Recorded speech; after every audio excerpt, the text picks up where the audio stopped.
Greetings from the Erie Coast. This is Mad Chad, and I am watching Prepper Tribe. Just Josh, and we're talking about aliens. Aliens, yes. So, interesting. And we know that there's been this kind of thing going on. The government is going to declassify shit. And they've already said a few things. Said, yeah, we got things that are not in this world. Yada yada yada. Okay, great. But the answer to the question of who are they? Well, we don't know, really. I mean, we can only speculate. Now, the idea that, that the Bible explains it all, that the Mahabharata explains it all, that the Sumerian texts explain it all, that the origins of the Orients explain it all, the Japanese and the Chinese. It just keeps going and going and going, that everybody, every culture that has literally been landlocked and separated from each other for countless thousands of years have basically the same story. Somebody from up there came down here and did some shit. Egyptians, everybody's got a story. I mean, there's so much correlation that they had their own TV show. Ancient astronaut theorists, guy with the weird hair. Aliens! That guy? So, to say that one religion has the answer,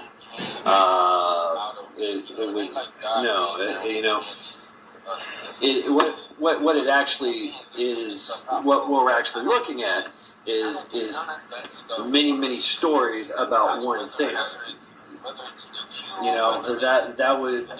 That's how I would look at it. You have many different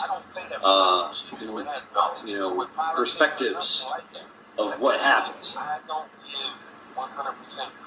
And yeah, the Bible does talk about, you got the Ezekiel wheel, you got the race of angels that came down and made whoopee with the human species and made giants, and the Sumerian texts talk about Enki and his brother and all this, and the Mahabharata they talk about these amazing weapons, the Monkey King, and war, and just amazing stuff. So, the Egyptians with their sky gods coming down, and I mean, just so much going on. So,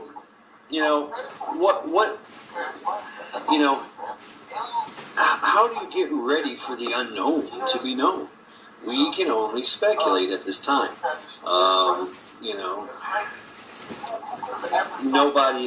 We're not seeing these things, drop down in the middle of the sky, in the middle of Times Square and go, eater, spread eater, take me to your leader. No, we don't see that.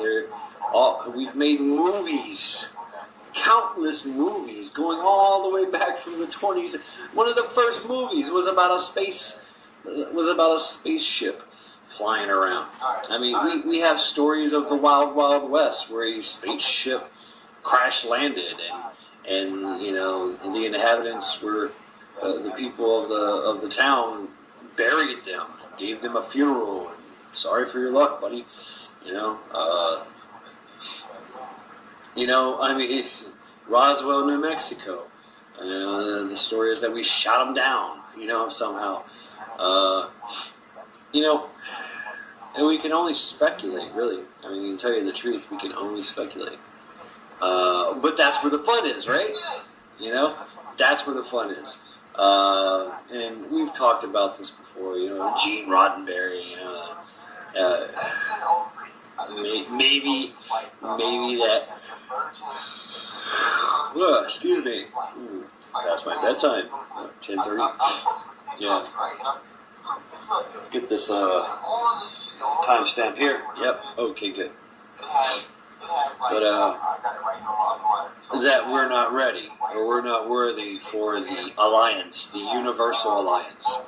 That there is a massive race of interstellar species that interact with each other, and there's amazing technology, and what we just don't have that proof. And you can explain that. Well, their technology is such that we can't see them, or they're interdimensional, or we don't even have proof that there's such thing as interdimensional. We have theories. We have theories. That's all we have. So do I? For someone to ask me what do I believe, I don't believe. I really don't believe. I can't believe. That's why I'm not a Christian. That's why I'm not a religious person. I don't go to churches. I don't read Bibles and religious. I do actually read religious texts because there is a lot of wisdom in those things, but in insight. But I can't believe. I can't have faith. I am a man of critical thinking, and I have to have proof. I have to have proof. You've got to show me. I'm not from Missouri, but you still got to show me. All right? But I can speculate, and I can extrapolate from incomplete data. So that's kind of where I go with it. And I can extrapolate with the best of them. We all have creative mindsets. We all have imaginations. And that has been thoroughly exhausted, I must say, in the theories that lie out there about what's out there and what's going on. Hell, I wrote a book about it. It was the basis of my of one of my sci-fi books. But it was aliens from and us, and the relationship between us and aliens in the past, present, and future. So, there's those that say that we're the aliens. That's a possibility. But every culture, every religion speaks of some type of sky gods, sky people, that come down and there's even ancient drawings and carvings of these people, and so, but it's hard to look at that perspective because there's different perspectives, and what I see and what I perceive is totally different than what you perceive, and how you explain it and how I explain it, and the context and the capacity to explain such a thing, because I can see this being and go, yeah, he had a helmet on and he was emitting light from his eyeballs, and he kind of floated across the ground there, and he also had a laser gun in his hand. Now if say thousands of years ago, I would look at this guy and go, his head looked like a tree trunk, and he had the sun in his eyes, and he shot lava from his finger. It's a little different, So, because of that's just the way it is. I know what a helmet is. Thousands of years ago, he had never seen a helmet. What's a helmet? Prophecy. That's another good thing. Is there a prophecy? I really believe that, I really do see a lot of these religions and cultures. They're stories from man. We are a very creative species. We are. But from time to time, we can be a little gullible. Look at the internet. Everything on the internet's not true, okay? Just trying to tell you that. There's a disclaimer out there. Even what I say is not true. Because I'm just speculating here. But I have actually done and looked at the research, and I'm a skeptic. I really am. But am I hopeful? Yeah. I do know that it is statistically impossible for us to be alone. Statistically impossible. Mathematically impossible. But it is a possibility. We have observed 245 million light years around us. And we haven't seen evidence of anybody else out there. We've seen possibilities. You know, we're a probability machine. We can see the possibilities. We've found countless millions of Goldilocks zone planets in galaxies and in solar systems that have the strong possibility of harboring some type of life. What kind of life? We have no idea. We can only speculate at this time. We can't even get there. Like I said, the closest planet that we know of is 2 million light years away. That means it takes 2 years for light to get there. Actually, it takes 2 years from light to get from there to here, because it's being refracted, reflected. And that's 186,000 miles per second. We can't even get that. We can never get that. We cannot even touch that. Our radio waves don't even go that fast. Well, actually, they do, don't they? But it still would take 2 million years to get there. So, or is it 2? 2 light years. Yeah, that's it. I'm sorry, 2 million. No, it's 2 light years, which is still a long fucking way off. I mean, 669 million miles per hour. Alright, there you go. Do the math. That'll tell you how far away, how many miles away it is, and how long it'll take you to get there. Yeah, smash that like button, y'all. I love traveling.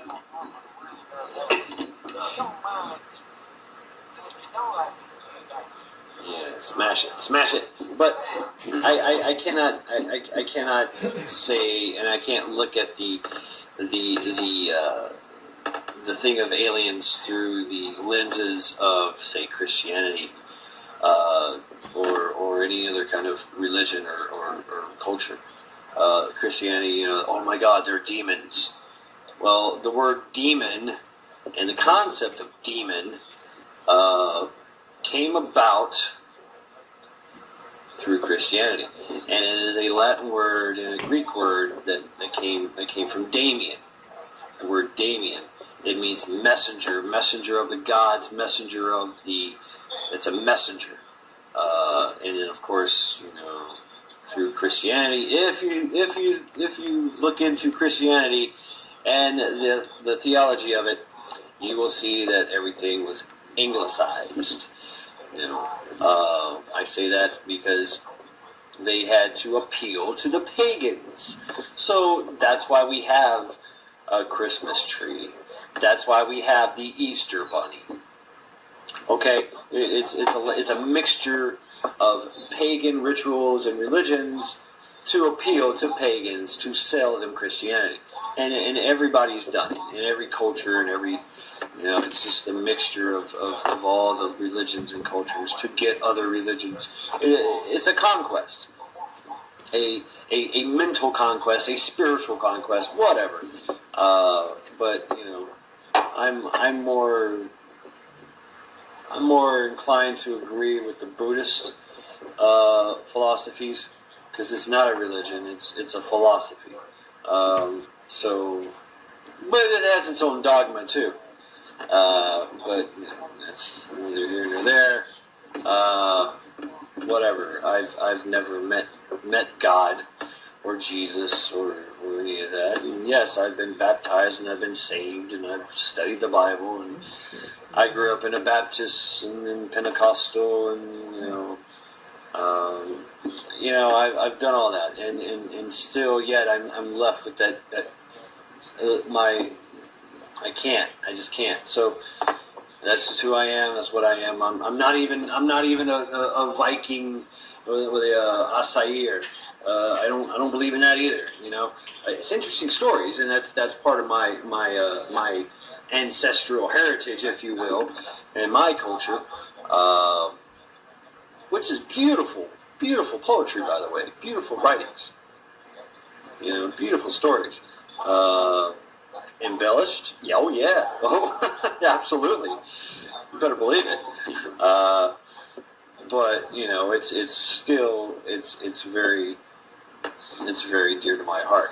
It's part of my ancestral culture and heritage. So yeah, of course. Just like if you were Indian and or Native American or whatever, you would study and love your ancestral heritage stories. There's a lot of great stories out there. But there's a lot of similarities. Especially when it comes to people from the sky coming down here and doing things. So,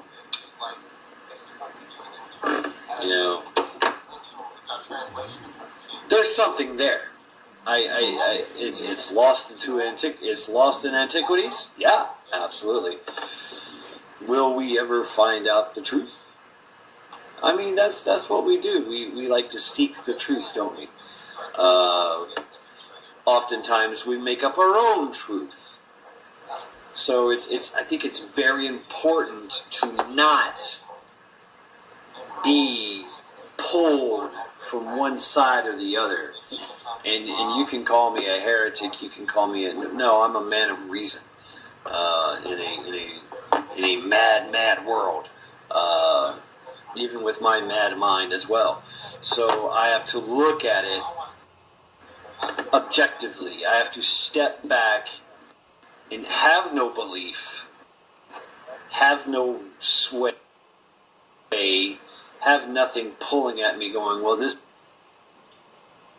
is the way it is.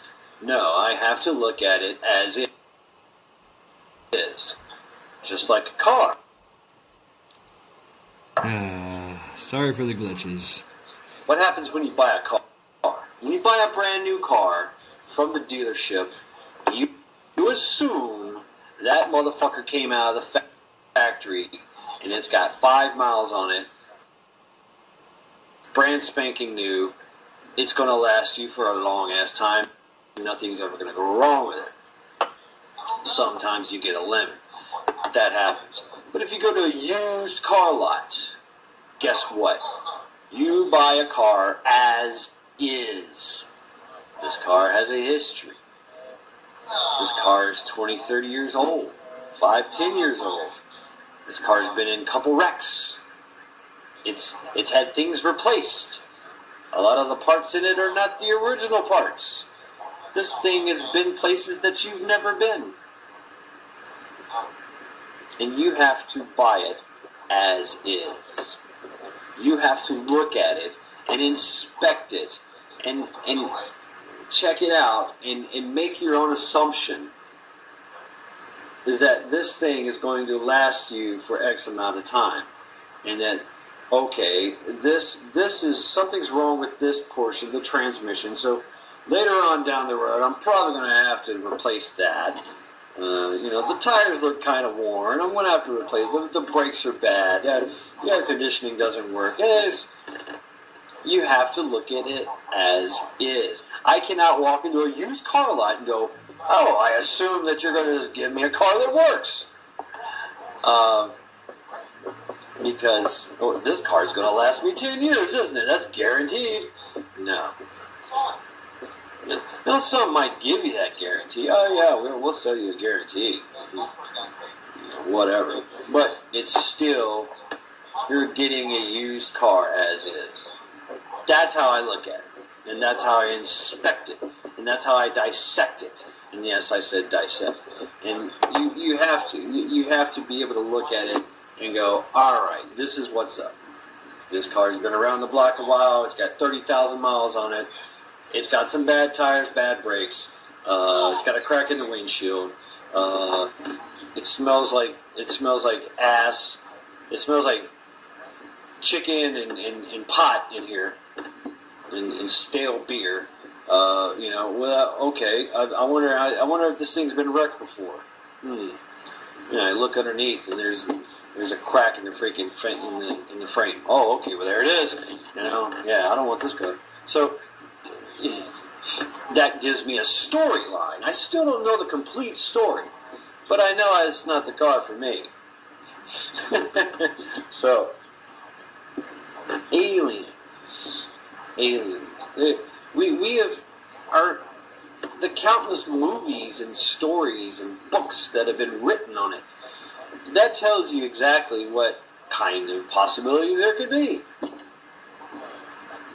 I mean, there can only be, the way I see it, only two things that could be good. I mean, two things that could happen. They could be good, or they could be bad. We could be good, or we could be bad. Can you imagine if we got a hold of interstellar travel? And there is countless races up there that were like, oh shit, the Earthlings are now unleashed upon us. Hide the white women. Hide the green women. Captain Kirk loved those green women. So, hide them green women. Damn. There goes the neighborhood. We are a warlike species, and we are all about taking advantage of situations, aren't we? That's just the way we are. So, and yeah, you might get. And what about that? I mean, you're a highly advanced society, and you're, like tier 1 society, and you don't even need to eat or drink or anything. You've evolved to that point where you don't need substance anymore. You don't use fossil fuels. You use the power of your will and electromagnetic power, whatever the case may be. It's totally alien to us, and they spend their days contemplating thoughts and realities of different dimensions. And here you come along with your Bible and your books, and God loves you, and you must be baptized, and you're like, who are these Earthlings? Why are they telling me that I'm a sinner? Really? No. I mean, who let them in? Who let them in? Why are they here? So, and who's to say that there's advanced races up there? Maybe they're not so advanced. Maybe they did the same thing we did and took advantage of another advanced species technology, and now they've been flying around the universe mucking up shit, and now we come upon them and go, you guys ain't too smart, are you? What do you mean 1,000 years ago you guys were living in mud huts and an alien ship crash landed in your swamp planet, and you figure out how to fly that thing, and you've been at it ever since? No shit. I mean, we think we're pretty smart, and we are clever. We figure shit out. So I could absolutely see that. That kind of thing happening. As a speculation. And talk about a hell of a damn. I mean, man, that would just be one hell of a mistake. And we practice that same thing. Case in point, maybe a decade ago, we had a Predator drone in Iran that just crash landed, and the Iran, military back engineered it, and now they have the Predator drone. I'm like, oh, fuck. It's not as good as ours, and we actually sent a team in to destroy it, which was spearheaded by the Israelis, mind you, the Yamas, not the Hamas, but the Yamas and the Israeli Special Forces. They went in there and helped our guys destroy it. But anyway, that's another story.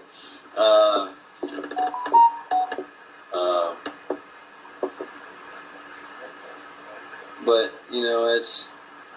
we do the same thing. The Russians, I mean, they've been trying to back engineer the space shuttle for the longest time. There was pictures of them back in the 90s that they had a miniature space shuttle they were building, and it was just because they seen pictures of it and they were doing their little, sneaky spy thing, trying to figure out how that works so they could have a space shuttle. So, the nuclear bomb, we got it from the Germans.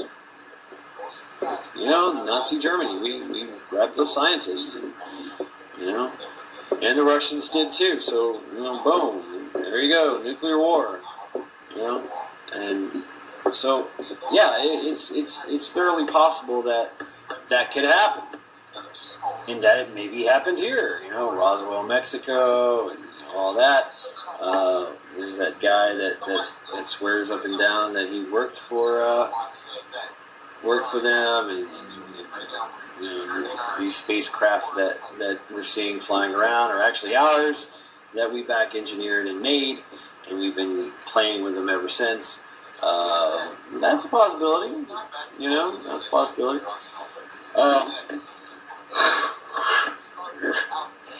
It's my yawn.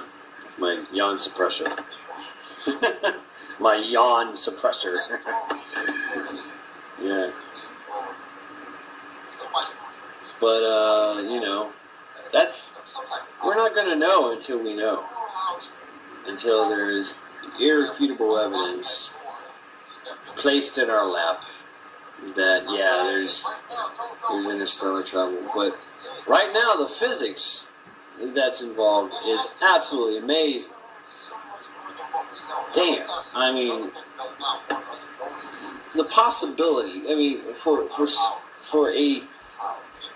a spaceship to get here, say, from the closest planet, which is 2 light years away. That means that they would have to travel at the speed of light from their planet to ours. The journey would take 2 years. And they would have to, well, first, when they left their planet, they would have to get up to the speed of light, which we don't know how long that would take. And then they'd have to stop and slow down, or they would pass us by or crash into us. Traveling at the speed of light. Okay? Yes, there's no resistance up there. It's all vacuum. There is particulates and stuff in the way. But inertia, momentum, mass, speed, all that stuff still plays a role. You still got to slow something down. That's heavy. Laws of physics don't change. But unless they figured out a way to change the laws of physics, and they can go faster than the speed of light, and that the laws of physics don't matter, which is what all these pilot, these naval aircraft and Air Force aircraft, gun turret tracking cameras are basically speculating. That these craft, are literally moving at 30,000 miles per hour, and they can just turn on a dime. They can do whatever they want. They are not hindered by the whole pesky physics of life in the universe, gravity, inertia, speed, mass, momentum, all that stuff. Doesn't matter. They just get to do what they want. Unlimited speed, unlimited mobility. Pretty fucking crazy. But I mean, you think about it, we've done a lot of evolution on our end too. So, if you think about it, the Wright brothers and their power glider, that flew in Kitty Hawk, the hot air balloons, and now we have F-22s, F-35s, and XJ9s that things that fly that we don't even know that they're flying. You can't even see them. Stealth and all that. VTOL. VTOL, if you don't know VTOL, like the Harrier, they raise up and they take off. The F-22s and F-35s have that. And that's the new technology now. The new improved version of the VTOL. So they can do some amazing maneuvering, which is classified. But we've all seen it in this stuff. And, at the air shows and things like that. It's all common knowledge now.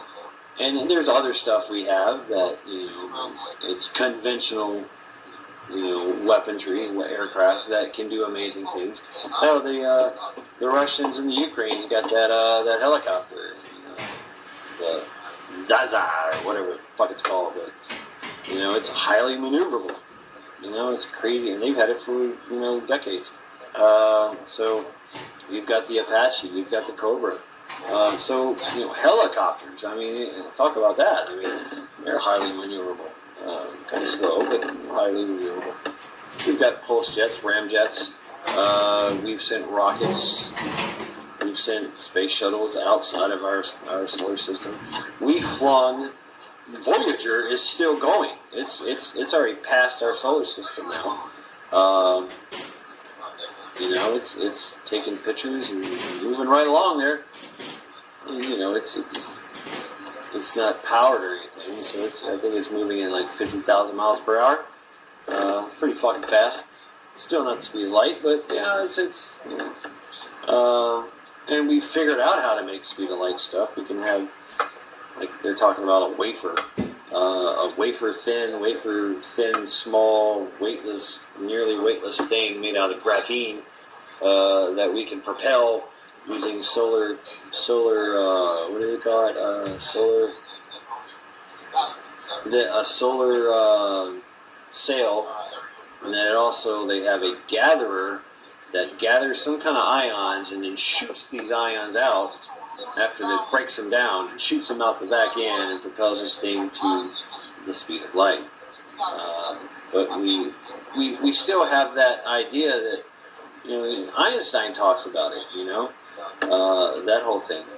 That if you get to the speed of light, say I travel from my place to, the other planet 2 light years away, I travel there, it takes me 2 years, and I come back, basically it's a two-way trip, 2 years there, 2 years back, so basically I've been gone for 4 years, traveling at the speed of light. When I get back, everything is aged 60 years.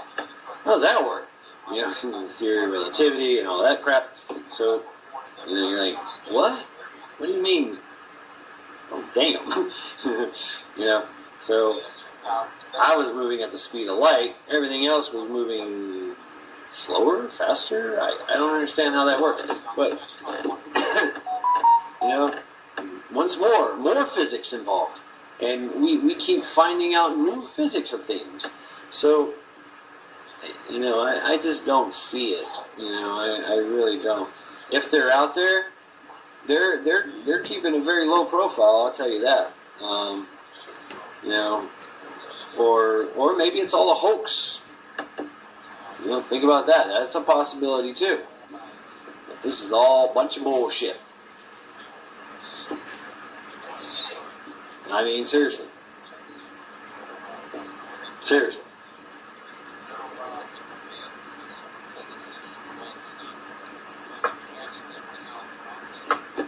Oh, okay.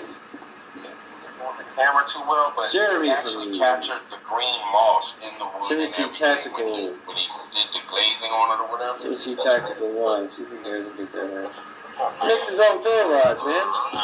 That knot is gorgeous. Hey, I mean, he just made these by hand, man. No special machinery. He's not trying to.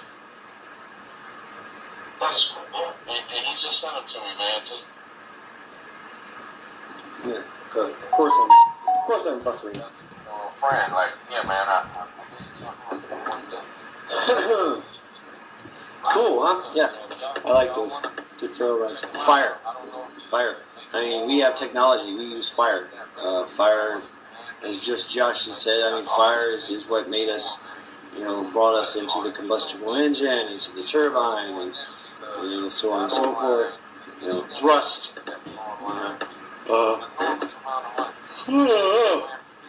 Yeah, I'm tired. So, aliens, yeah. Could it be all just bullshit? Could it be? Could it be that the government is going, oh, we can play this game too? So, who knows? I've done it before. So anyway, just my thoughts as I'm being, catching Prepper Tribe and Just Josh on this Memorial Day weekend. Just some thoughts. Them being my muse. I crave muse nowadays. Crave inspiration.